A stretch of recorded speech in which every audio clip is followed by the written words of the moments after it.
Hello there. My name is Jack Hills, and I am perhaps one of the luckiest souls on earth. I didn't enter the music industry, become a millionaire, or get hitched with a pretty girl. I survived.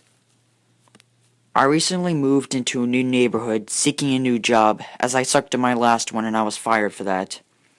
I chose to move here because I heard that there were some good jobs in the city nearby, and I would hope they offer good pay to their workers.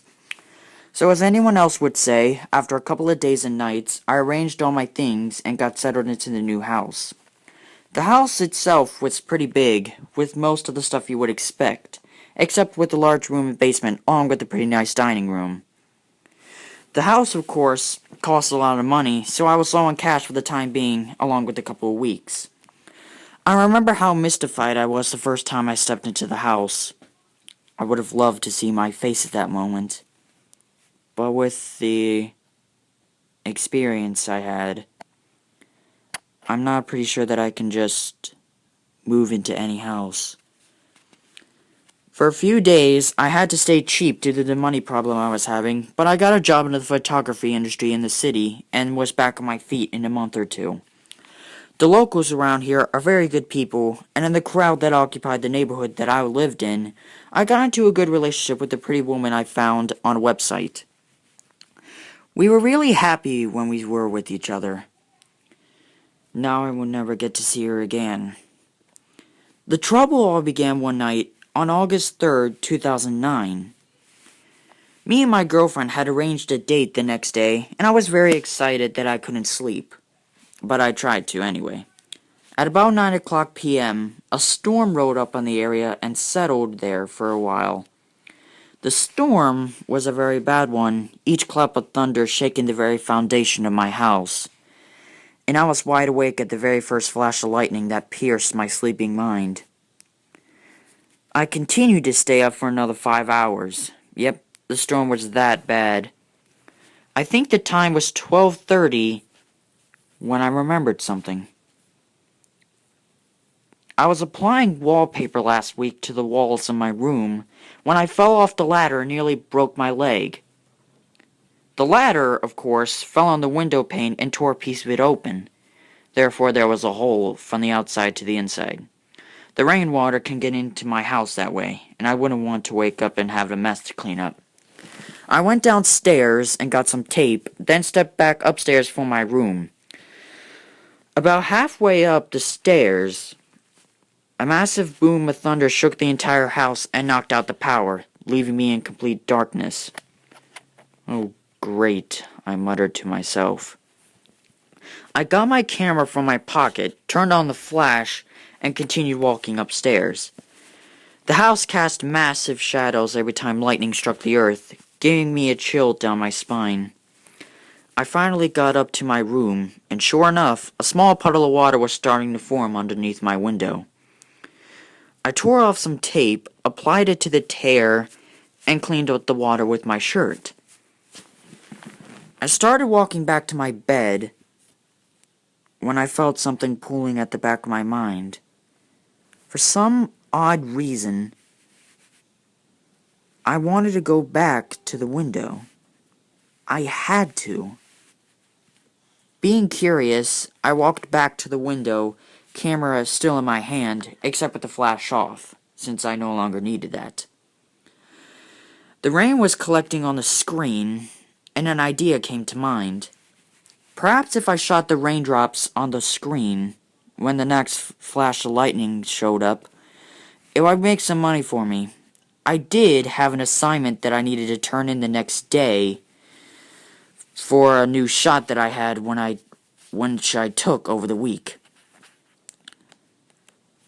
I ready to photograph the window and patiently waited for the next flash of lightning to happen. That happened, and it lit up the world outside. In that split second of light, I saw that thing. A face was staring back at me from the other side of the window in the frame. The skin on its face looked to be near decomposition, making it look like something that crawled out of a grave. It appeared to be wearing a hooded cloak, or what I presumed to be, since it had looked like to have a hood covered over its head, which covered up the rest of its body. All I could see was its face. It was grinning in a malicious way, and that smile would mean terror to anybody. That's when I saw its eyes. Oh, God, those eyes. They were bordered in complete shadow. Shadows which, if it were to go out into the day, it would still have, for nothing can illuminate the darkness that surrounded him.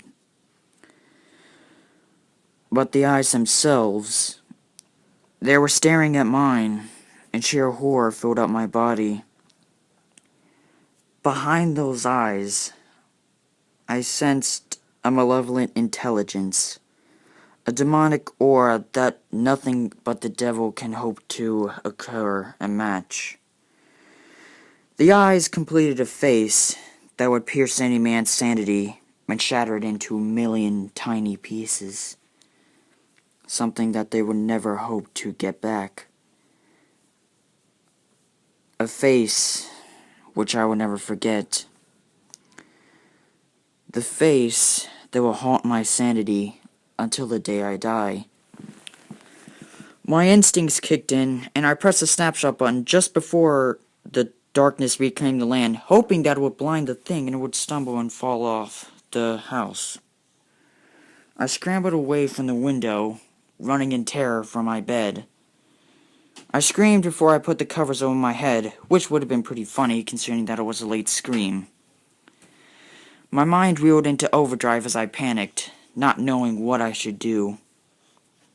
After a couple of moments, I heard a slow, demonic, deep voice whisper, "Legs hanging over bed? Mine now." I tore the covers off my head and looked into the eyes of the thing on my bedside. I screamed once again, but after I got locked into its thing's stare, I could not move. I stopped screaming. The thing raised a hand, and everything went black.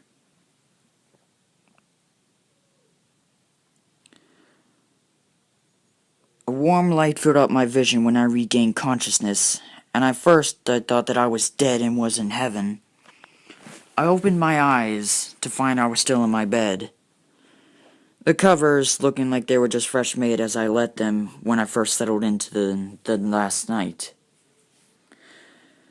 Phew. What a terrible dream. I had work the next day, and my date was at 6 o'clock tonight, so I needed to be ready. I got ready, took a shower, ate breakfast, and drove to work, as it was at 10 o'clock a.m. in the morning. I had a smile on my face, and I was relieved, knowing the entire experience was only just a really bad nightmare. If that did happen in real life, I would certainly have been dead. A mile from my house, I remembered that I forgot my camera, and I think that I left it on my nightstand. If I didn't have a new shot for the assignment I was supposed to turn in today, I was certainly going to get demoted down to the bottom of the jobs that they had. I hurried into my house and retrieved my camera from my nightstand. I put it into my pocket, got back into my car, and drove to work again. Before I got into the building, I thought I could use some leftover photo on my camera for my assignment. More or less, turned it in. I turned on my camera, pulled up the camera roll, and my blood ran cold. I stopped myself from screaming. The last photo I took was last night. It was the thing's face. That terrible smiling face. It was not a dream. It was a real event, as I recognized at that moment. I sped towards my house, packed up anything I could need, and drove away from that place. Everyone would be wondering what happened that would make me move out so suddenly. I knew that I would never see that life again, and I would never have a normal life, as so long as I remembered the face. It can come back to haunt me anytime it wanted. Now, I'm residing in a new house in New Orleans, writing this for my YouTube video. The background for this video was the photo I took that night. The Shadowlurker, as I now come to call it, can be anywhere in the world. He rides with the storms, for that's when he strikes at his victims. Their faces, when they die, a frozen look of terror and a scream planted on their faces. For every case, for every murder victim that they had on it, that had that same expression, I knew it was his work. I don't know why he let me live, but I wouldn't want to ask why. If it is storming out at your home, he could be watching you at this very moment.